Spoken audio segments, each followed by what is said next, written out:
વડોદરાના સમા sports complex ખાતે 5મી UTT Gujarat state ranking tournament યોજાઈ હતી। અંતિમ દિવસે પુરુષો અને મહિલાઓની સિંગલ્સ ફાઇનલ મેચ રમાઈ હતી। ત્યારબાદ સ્પર્ધાની 14 કેટેગરીના વિજેતાઓને ઉપસ્થિત મહેમાનોના હસ્તે ટ્રોફી, મેડલ અને પુરસ્કાર આપીને સન્માનિત કરવામાં આવ્યા હતા।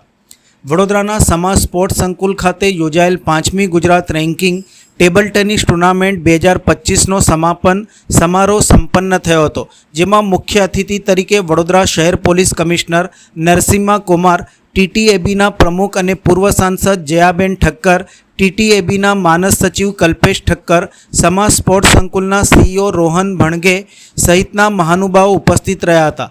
આ સ્પર્ધામાં રાજ્યભરમાંથી વિવિધ વય જૂથના 650 જેટલા ખેલાડીઓએ ભાગ લીધો હતો।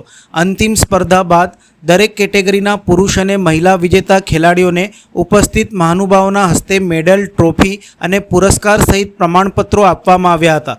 વિજેતા ખેલાડીઓએ સ્પર્ધા અંગે પોતાના પ્રતિભાવ વ્યક્ત કર્યા હતા। नमस्कार, मैं Laxmikant, bank of Baroda, DGMCA Baroda zone. Actually पहले तो थैंक्स कि इस तरह का आयोजन, ठक्कर जी का थैंक्स जो इस तरह का आयोजन बड़ौदा में, बड़ौदा जैसे जगह पे इतने नेशनल लेवल का ये प्रतियोगिता कराते हैं। और कई सालों से bank of Baroda not only इस लेवल पे खेल के हर एक क्षेत्र में जितना भी सहयोग हो सकता है, सपोर्ट हो सकता है, वो हम लोग करते आए हैं। और नई युवा पीढ़ी को खेलने के लिए हम लोग प्रेरित करते आए हैं। और इनका स्पेशल थैंक्स आज मेडल सेरेमनी है, और मेडल सेरेमनी में इन्होंने हमें गेस्ट ऑफ ऑनर के रूप में इन्होंने बुलाया है। इसके लिए बहुत बहुत आपका आभारी ठक्कर जी।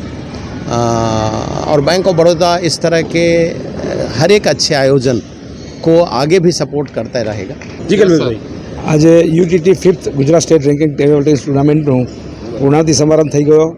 આપણા વડોદરાના પોલીસ કમિશનર સાહેબ એમના હાથે આજે ખેલાડીઓને ઇનામ આપવામાં આવ્યું છે। ખાસ કરીને અમારા બેંક ઓફ બરોડાના બંને ડીજીએમ સાહેબ મેહુલ દવે સાહેબ અને લક્ષ્મીકાંત સાહેબ એ પણ હાજર રહ્યા છે। સાથે સાથે રોહન ભનાગે, અમારા ગાંધીધામના સેક્રેટરી, પછી દીપક પટેલ, બેડમિન્ટનના પ્રેસિડેન્ટ, આ બધાની હાજરીમાં આજની મેડલ સેરેમની અને ફાઇનલના ઇનામ વિતરણ કાર્યક્રમ કરવામાં આવ્યો છે। આમાં 675 છોકરાઓએ ભાગીદારી લીધી હતી અને પહેલી વખત મને જણાવતો આનંદ થાય છે કે લાઈવ અમે એનું સ્ટ્રીમિંગ કરેલું અને વિથ કોમેન્ટ્રી, અને પહેલી વખત ગુજરાતમાં કોઈ ટેબલ ટેનિસ ટુર્નામેન્ટ કોમેન્ટ્રી સાથે જો લાઈવ થઈ હોય તો આ પહેલો કિસ્સો છે। એટલે વડોદરા માટે, અમારા માટે ખૂબ ગૌરવની વાત છે કે અમે આ કામ કરી શક્યા।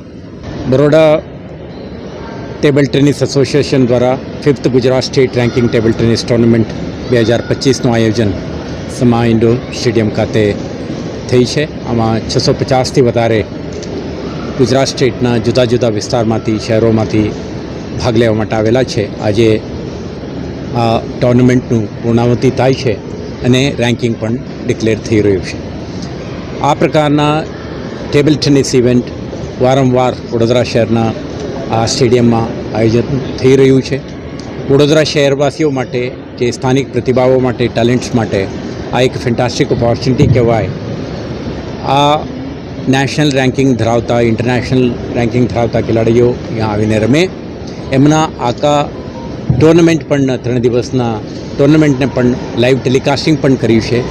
આમાંથી પણ સ્ટેડિયમમાં બેઠા કે ઘરે બેસીને પણ નિહાળતા લોકોને પ્રેરણા મળે છે, પ્રોત્સાહન મળે છે, અને આ પ્રકારની સ્પોર્ટિંગ ઇવેન્ટમાં એક્ટિવલી પાર્ટિસિપેટ કરવા માટે એમને એક ઇન્ટરનલ ફાયર, અર્જ પણ જાગે છે। હું માનું છું કે આવા ટુર્નામેન્ટ વડોદરા શહેરમાં વારંવાર આવે અને વડોદરા શહેર એક ટેબલ ટેનિસનું હબ બને, આખા રાષ્ટ્રમાં આપણા વડોદરા શહેરનું એક પહેચાન બને, એના પ્રત્યે ટેલેન્ટ્સને ખૂબ સારા એવો ઓપોર્ચ્યુનિટી મળે, એમના કારકિર્દીમાં સુધારો આવે એવું મારા શુભકામના છે।